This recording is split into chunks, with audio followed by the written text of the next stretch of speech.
اسماء بنت یزید آئیں رضی اللہ عنہ، اللہ کے رسول علیہ السلام سے پوچھا کہ اللہ کے رسول مرد جہاد کرتے ہیں، وہ جمعہ کی نماز میں شریک ہوتے ہیں، جنازوں کے ساتھ جاتے ہیں، ہمیں کیا ملتا؟ تو اللہ کے رسول علیہ السلام نے فرمایا کہ میں نے عورتوں کی طرف سے ایسی نمائندہ عورت کبھی نہیں دیکھی۔ اس نے ایسا اچھا سوال کیا، کہا ساری عورتیں یہی پوچھ رہی ہیں، تو فرمایا تم بے فکر رہو، جو عورت گھر کا کام کرتے ہوئے اس کا یہ حال ہو جائے کہ اس کو نہانے دھونے کی فرصت نہیں، اس کے سار میلے ہو جائے، ہاتھوں پر میل جم جائے، وہ قیامت کے دن میرے ساتھ آپ نے 2 انگلیاں ملا کر کہا کہ میرے ساتھ ایسے ہو۔ ماں وہ کم کر، مگر یہ حرام زادوں نے بدماشی پھیلانے کے لیے کہ ترقی کے نام پر گھروں سے نکال لو، پھر آسانی سے شکار ہاتھ ہو جائے گا۔ آپ سب جانتے ہیں، اخباروں میں جو ریپ آپ پڑھتے ہیں کہ 5 6 حرامی ایک وقت میں بچیوں کے ساتھ کر، یہ سوچا تھا کبھی؟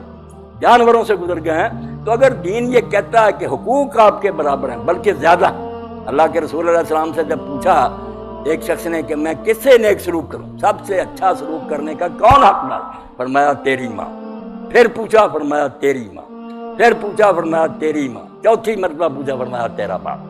اور قرآن مجید میں دیکھ لیں، جہاں ذکر آیا اللہ کی توحید کے بعد، پہلے تو ماں باپ کا درجہ دیکھیں کہ اللہ نے اپنے ساتھ ملایا، پہلے میرے ساتھ شریک نہ کرو، اگلا حکم یہ ہوتا کہ جنہوں نے تجھے جنا ہے ان کے ساتھ اچھا سلوک کر، یہ نہیں صرف خرچہ دے، احسانہ، اعلیٰ سے اعلیٰ سلوک ان کے ساتھ کر، ہوں بھی نہ کہنا اور کبھی ان کے ساتھ سرکشی نہ کرنا۔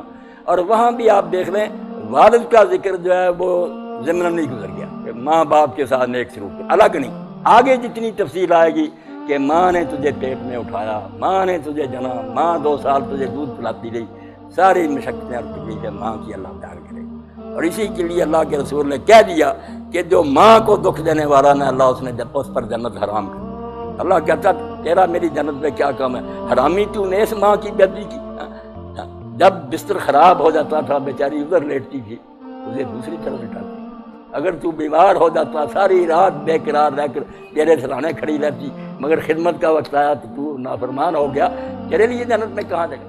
تو یہ شرارت کی بات ہے کہ عورتوں کے حقوق اسلام میں نہیں۔ آپ پڑھے کوئی حقوق کسی نے ان کو نہیں دیے، ترقی کے نام پر صرف ذلیل کیا ہے انہیں۔ اسلام ان کو کہتا اگر ماں ہے اس کے قدموں کے نیچے جنت، اگر وہ بیٹی ہے فرمایا جس کے گھر میں 3 بیٹیاں ہو جائیں، برا نہ منائے، اچھی تربیت کرے، گناہ ستر اللہ من النار، وہ باپ کے لیے دوزخ کی طرف سے پردہ ہو جائیں گی، آڑ بن کر کھڑی ہو جائیں گی کہ ان کو ہم نے دوزخ میں نہیں جانے دینا۔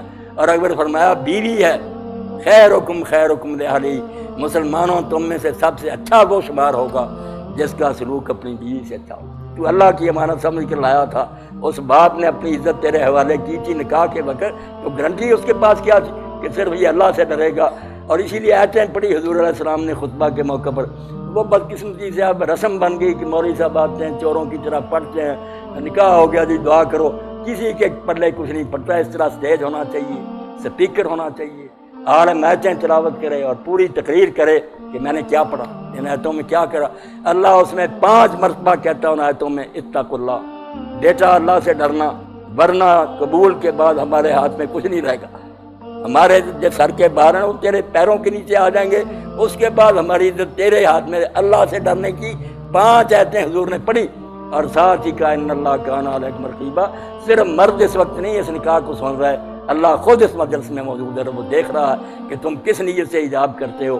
قولوا قولا سدیدا، جب کہو گے نا میں نے قبول کیا تو نیک نیتی سے کہنا، کھوٹ نہ رکھنا۔ یصلح لکم اعمالکم، اللہ تمہارے سارے کام سنوار دے گا۔ یغفر لکم ذنوبکم، کوتاہیاں کو رہ جائیں گی بخش دے گا۔ ومن یطع اللہ ورسولہ فقد فاز فوزا عظیما، اللہ رسول کی مان کر تم دونوں رہو گے تو ساری دنیا میں بیڑے پار ہو جائیں گے آگے۔ ایسی آیتیں حضور نے پڑھی۔ تو آپ یہ سن لیں کہ حقوق میں عورتیں زیادہ ہیں مردوں سے، فرائض الگ ہیں کہ وہ کام جو ان کے کرنے والے ہیں وہ مرد نہیں کریں گے، مردوں والے کرنے کی وہ نہ کوشش کریں۔ دایاں ہاتھ دایاں رہ، بایاں بایاں رہ، یہ دونوں اگر جڑنا شروع کر دیں، میں بایاں کیوں بنا یہ دایاں، تو فساد ہے۔ انہوں نے فساد معاشرے میں ڈالا۔ ایک ڈرائیونگ سیٹ پر بیٹھا ہوا ہے، دوسرا جو ہے وہ سردار دوسری طرف بیٹھا، اگر سارے جھگڑیں کہ میں ہی ڈرائیور بننا، وہ کہا میں ڈرائیور کسی نے نہیں بننا، سب سیٹ ہی بنیں گے، گاڑی چلے گی۔ عورت عورت رہے، مرد مرد رہے، حقوق مانگے، کوئی نہ حق اسلام نے دیا ہم سے پوچھے، سب سے بڑھ کر دیا مگر دائرے الگ الگ رکھیں کہ آپ گھر سنبھالیں، یہ باہر کا دھندا کریں۔ حضرت رسول کریم علیہ السلام نے خود فیصلہ فرمایا کہ علی باہر سے کام جو کرنے ہیں وہ تو نے کرنے، جو گھر میں کرنے ہیں وہ فاطمہ نے کرنے۔ بہت اچھی تقسیم اگر ہو جائے، یہ بھی آرام سے بچیاں بیٹھیں گی، کیا ضرورت ہے دھکے کھانے کی، کما کر یہ لائے گا یہ ملکہ بنے۔ یہ ہے بھائی میری بات کے حقوق بہت ہیں، فرائض الگ الگ، ڈیوٹیاں جدی۔